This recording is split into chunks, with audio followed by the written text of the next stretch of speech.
Hi, and welcome to another episode of Upward Trajectory. Today, I'm so happy to be joined by Michelle Anhang of Michelle Anhang Coaching.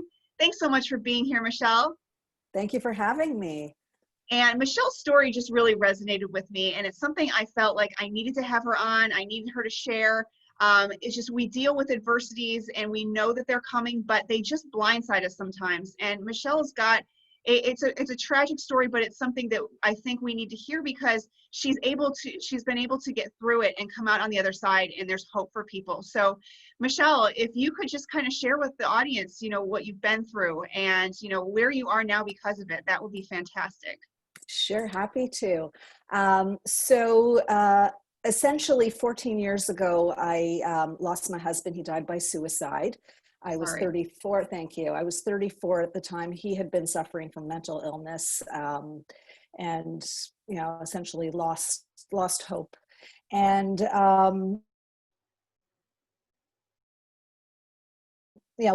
they were 7 and 4, and the family made a decision because of the shame and the stigma to say that he died in an accident. We were all kind of feeling like, what could we have done differently? It was not something that was talked about in our community.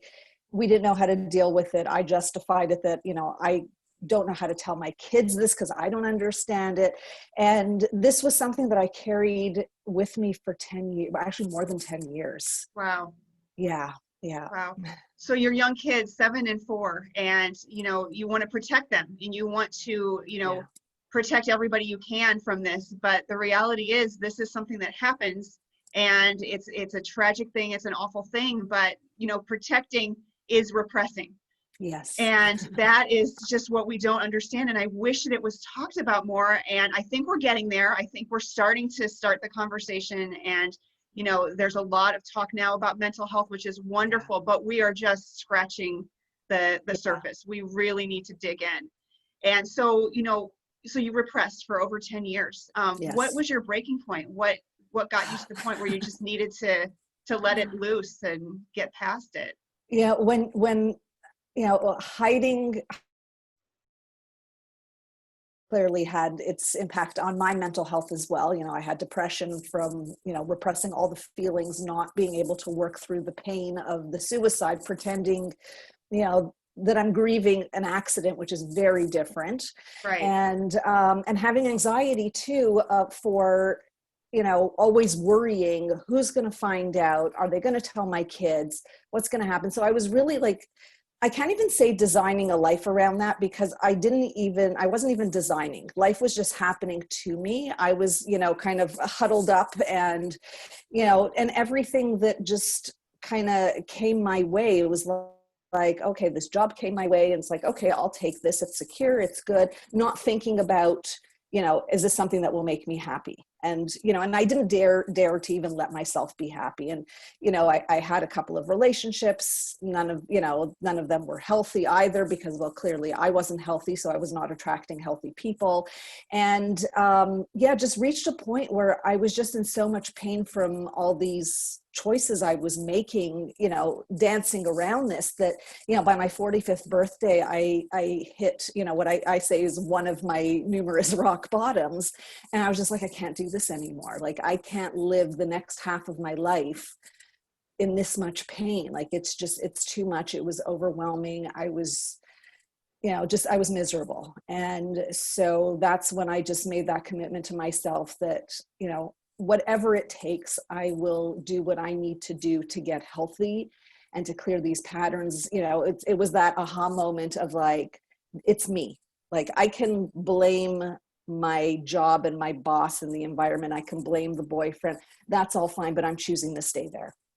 And that's, that was when I said, okay, I'm doing it. Yeah, and what a profound realization that when we realize that we are doing this to ourselves, we're bringing upon ourselves what happens in our life, and we're responsible for our own happiness. That's what most people don't get. There's a lot of people that want to blame circumstances or others or you name it, and I'm not happy because, or I haven't reached this yet. Right. But until we internalize and say we're not going to be happy until we choose to be happy, and right. That's our choice, then we're not going to be happy. And I'm so glad that you're here discussing this. And so what were your next steps? Where did you go from after your aha moment? Deep dive into therapy. Love Oh, therapy. Can't say enough good things about it. it's You wonderful. know, yeah, I had to work through the trauma. I had PTSD from all of this. There was big stuff to work through, but again, it came down to my commitment to myself. I spent so much time thinking that I didn't deserve any better. I was judging myself for keeping the secret. So, on top of the shame and the stigma of the mental health or mental illnesses and the suicide, then there was the judgment of myself of just like, well, I'm lying to the world. So really, what do I deserve? And it was having to change these thought patterns of like, no, that's not true. Like, yes, there were circumstances, I made choices. And there's a Maya Angelou quote that I love. And it's, do the best that you can until you know better. And when you know better, do better. I love that And quote. isn't that awesome? Yeah, it's And I great. live by that. I really do. And so it was baby steps. It was, first thing was start doing my healing, uncover all of that. Find a community of people that could support me in this. The community that I grew up in, that I was involved in, did not talk about mental illness, did not talk about suicide. So I needed to find people that were okay with that, that weren't judging me for the choices that I made. And, thankfully, a good friend of mine, directed me into coaching. And it was funny because I went in blindly without knowing what it was. She had just become a coach and I had no clue. She just do the course. It's, you're going to love it. And I was like, fine, I'll do it, like very reluctantly. And I did it. And, for the first time in my life, it was like, oh my God, there are other people like me. And these people are so loving and understanding, because we only know what we know. And so if the people around you are like that, you think that's how the world operates. Right. And it doesn't. And so, and that was such a big piece of my healing, was just, becoming close and creating a new circle of trusted people that I could show up as myself, authentically saying, look, I did this. I'm in pain, I'm working through it, and having them all, love me through it and, and cheer me on. And, by this point, my self-worth and my self-esteem was shot going through all of this. I don't even know that I can say that it was ever that great. It wasn't.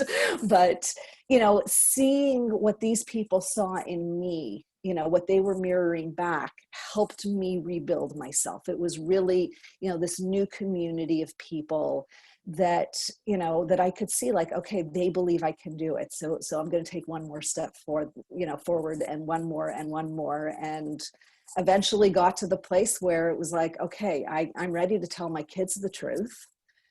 And I Wow. did. Yeah. And there was And probably therapy that needed for them as well, and steps needed for them. yeah, but they took it so well. Oh, good. Because I was now in a place where, I wasn't victimized by the story, and I was very matter of fact. And I just said to them, listen, I made these choices at the time. I wish I had done things differently, but, and they knew, like, at this point they were 15 and 18. They had seen all the work I was doing on myself. They were very much a part of it. I was talking to them about the healing that I was doing.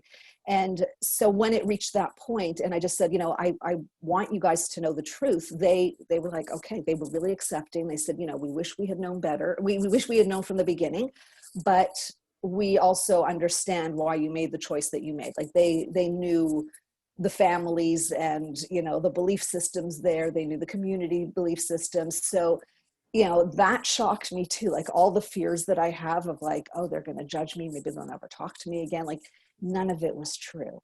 Wow. And yeah. And from that point, I went public with it. And that's when I realized too, these are, I want to help people that are in the same situation that I just moved out of, that maybe have a family member that has, that has died by suicide or has a mental illness, that doesn't know who to turn to, that, doesn't have their family support necessarily, or people with their own mental health challenges that just want to empower themselves, because our culture and our society is very much geared to like, here, just take the medication and hopefully it'll be better. And if it's not, then we'll switch the meds. And Yes. I'm all for meds. I've had to take them, at a different period in my life. Thankfully, I've been able to move off of it, but there's so much that we can do, lifestyle changes, mindset changes, mindfulness work, to empower ourselves and to really be in command of what is happening with us internally. And so that as well as what I wanted to give, offer to my clients, to everyone, to just say like, you're at choice at every moment, whether it comes to your health, whether it comes to, lifestyle, whatever it is. And the more that you make positive choices, the more powerful you feel. And, you can feel healthy even having mental health challenges. Yes, and you can. And a couple of things really resonated with me when you were telling your story. And the first is community. And when you said that you became authentic and you bared your soul and you shared, you found the community to support you. And that is so important. We have to be authentic to ourselves, to our circumstances, to everything. Because when we're not, people, it's intuitive. People know that, people realize that, this isn't for real. And we're not going to connect at the level we need to connect to for the people that are going to help us through. And it's so important. We are energetically connected for a reason to other people. And I think that it's because we need them during times and they need us. And we need to help each other through. So that really resonated with me. And another thing that you mentioned too is that this is not the same type of loss. When you lose someone to suicide, it is not the same as someone died tragically in an accident suddenly. It is completely different. Yeah. And when you realize that and you treat it as it's different, that's when you can process through and get through the trauma of it. Like you mentioned, the PTSD, absolutely, there's that component to it. And it's like, I unfortunately have had this happen to extended family members in my family on one of my parents' sides. And it's such a stigma around it. There's so much judgment. There's so much negativity around this. And we have to realize that this happens. It's unfortunately something that, happens to people sometimes. And it's very sad and it's very tragic, but we can get through it. And I love that you're this shining beacon of hope and light on the other side. There's somebody that's come through and you're doing great and you're helping people. And so the next question I wanted to ask is just, maybe some tips that you can share. Maybe somebody's listening and they're dealing with this now and they're dealing with the judgment and the stigma and they don't know what to do next. What would you suggest?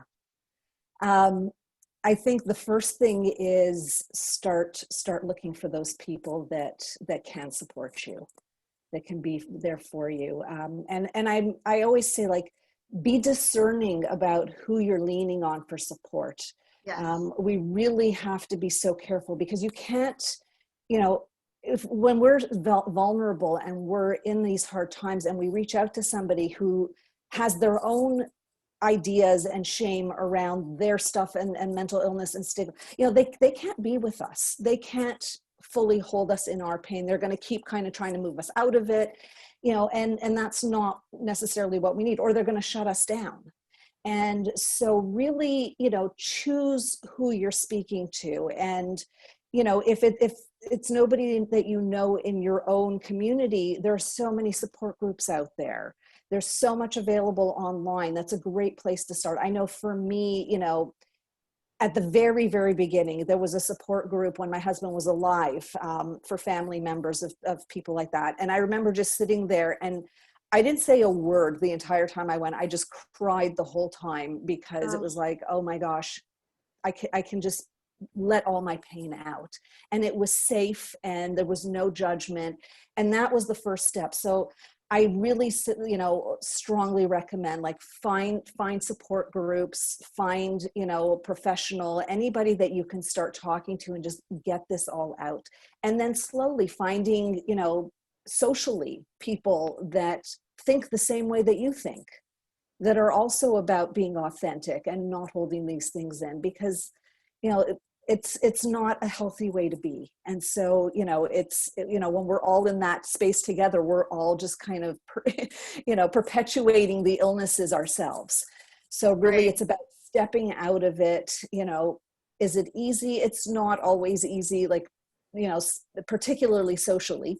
But you get a sense, like you start meeting people, and it takes a little stretch. It's a little bit more challenging now with the pandemic, but again, there are so many groups online, people working online that are there, that want to support, that want to help, that have the same mindset. And it's up to us to seek them out. And that have been there before you. Yeah. And that's got to be I talked to someone last week who had lost a child. And she said the number one thing that she found for healing was finding a support group of people that had been through a similar thing. Yeah. And it's so important. And you mentioned being guarded. This may not be something you can open up to with a family member or even within your community. And that's so important, because sometimes we feel like, alienated, that, we don't have anyone to open up to. But the internet is actually a blessing in this situation, that there's so much out there, and there's so many people who have been there before you, and it's just connecting to them and finding that connectivity. And who want to help you, who want to be there for you. That's the thing. It's and seeing that there is hope, like it's possible. You can be happy, and that was something, that I share too, of like, yes, I went through all of that and I hid it for almost 11 years. And I am now living a life I never dreamed of. Like that, it doesn't matter how long you've been keeping the secret or suffering with whatever it is you're suffering with. Best day, the happiness that you want.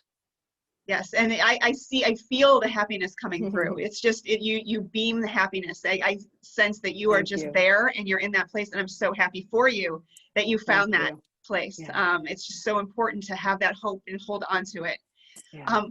Well, thank you so much, Michelle, for being on. If there's anyone that wants to connect with you and learn more, or become part of your groups that you have, how would they go about doing that? You can connect with me on my website, which is michelleanhangcoaching.com, and my last name is Anhang. I'm also on Facebook as well, Michelle Anhang Coaching. You can find me on Instagram. I'm on pretty much all social media, so I'm pretty easy to find. I would be happy to hear from you if you feel that you want some one-on-one support. I offer a free consultation, so we can just talk and see what your needs are and if we're a good fit. But please do reach out, and if not to me, to someone else. Take that first step today. Thank you for your wise words, and thank you so much for being here. Thank you. Thank you, and please join us again for another episode of Upward Trajectory soon. Take care.